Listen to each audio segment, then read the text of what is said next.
morning, and welcome to week 8. We're turning a mighty big page today as we leave behind those Mediterranean civilizations and head up north to the cold, misty lands of the Anglo-Saxons in early medieval England around 700 to 1000 CE, where our next literary masterpiece was born. Ladies and gentlemen, today we're diving into Beiwulf, the grandpappy of English literature. Now, this ain't just some old story. It's an epic poem, over 3,000 lines of alliterative verse that'll have your blood pumping faster than a jackrabbit on a date. Before we get into the nitty-gritty of the story itself, let's set the scene. The Anglo-Saxons were Germanic peoples who migrated to Britain after the Roman Empire fell apart. They brought with them their language, Old English, which y'all wouldn't recognize if it hit you upside your head, and their cultural traditions, including their oral storytelling. Beiwulf takes place in Scandinavia, not England, which is mighty interesting.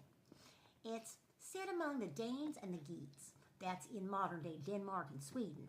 But it was composed and written down in England, probably by a Christian monk who was preserving the old pagan stories, adding a little Christian flavor as he went along. Now, what makes Beiwulf so special? First off, it's the oldest epic poem in Old English, a genuine treasure. For hundreds of years, the story was passed down through oral tradition, with scops, the fancy word for bard, reading it at mead halls, much like the one we'll see in this poem itself. The manuscript itself has a story. The only surviving manuscript was nearly destroyed in a fire in 1731 at the Cotton Library. Talk about a close call. The edges got all burned up, and scholars have been fussing over it ever since, trying to fill in the blanks. So what's this epic all about? Well, it's got everything you could want. Heroes, monsters, treasure, and more bragging than a political rally. The story is divided into 3 main parts, each centered around a monster fight. Our hero Beiwulf, strong as an ox and twice as proud, comes from Geatland to help our king Hrothgar of the Danes, whose mead hall has been terrorized by a monster named Grendel. Grendel is a descendant of Cain himself, living in the shadows, hating the joy and music coming from the golden mead hall. Every night, he sneaks in and gobbles up warriors. Enter our hero Beiwulf, who decides to tackle the problem the old-fashioned way, with his bare hands, no weapons. And wouldn't you know it, Beiwulf tears Grendel's arm clean off. This monster goes home to die, but his mama, she ain't too pleased about her baby boy being sent to meet his maker. If there's one thing this poem teaches us, it's never to underestimate a mother's fury. Grendel's mama comes a-calling, snatches up one of Hrothgar's advisors, and hightails it back to her underwater cave. Beiwulf, being the hero he is, dives right in after her. The underwater battle is something else, y'all. Beiwulf nearly dies until he spots a giant sword made by giants hanging on the wall. Talk about convenient. He uses it to kill Grendel's mama and then finds Grendel's corpse and cuts off his head for good measure. When he returns to the surface, the sword's blade has melted away from the monster's toxic blood, leaving just the hilt. That's powerful symbolism for the mysterious and magical world that these characters inhabit. The third part of our story jumps ahead about 50 years. Beiwulf is now an old man back in his homeland of Geatland when a fire-breathing dragon gets his tail in a twist because someone stole a cup from his treasure hoard. This time, Beiwulf ain't as spry as he once was. He fights the dragon, but things go south faster than geese in the wintertime. His men abandon him, all except one loyal fellow, Wiglaf. Together, they slay the dragon, but Beiwulf gets a mortal wound in the process. This poem ends with Beowulf's funeral pyre and a sense of foreboding about the future. The Geats knew that without their mighty king, enemies will come circling like vultures.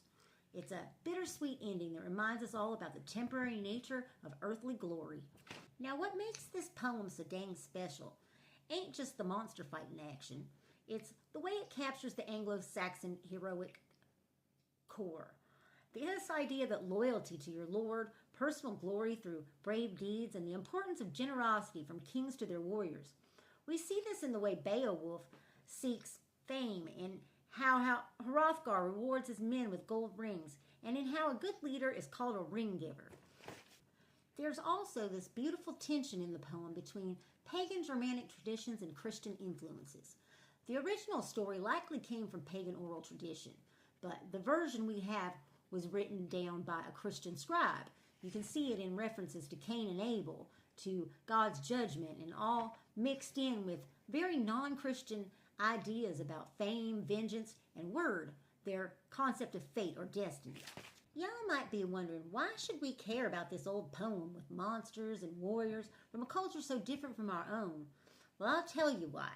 Because Beowulf asked the same big questions we're still asking today. What makes a good leader? How do we face our mortality? What values are worth dying for? And what legacy do we leave behind?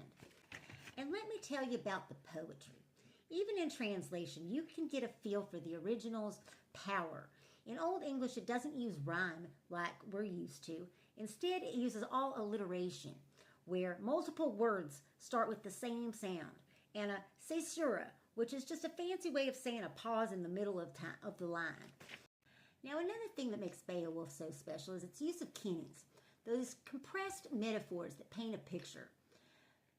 The sun isn't just the sun, it's the world candle. A king isn't just a king, he's a ring giver or a helmet of the people. It's like poetry and puzzles all wrapped up together.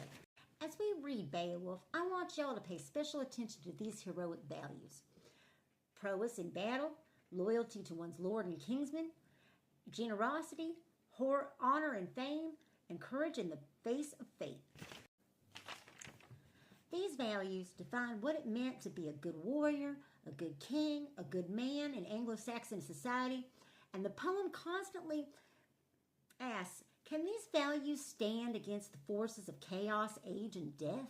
And remember, just like we saw with Gilgamesh way back at the beginning of our journey, Beowulf is also a story about a superhuman hero confronting his own mortality. These ancient storytellers knew what was what. No matter how strong they were, or how many monsters they killed, or how many treasures they hoarded, we all got to face our own dragons.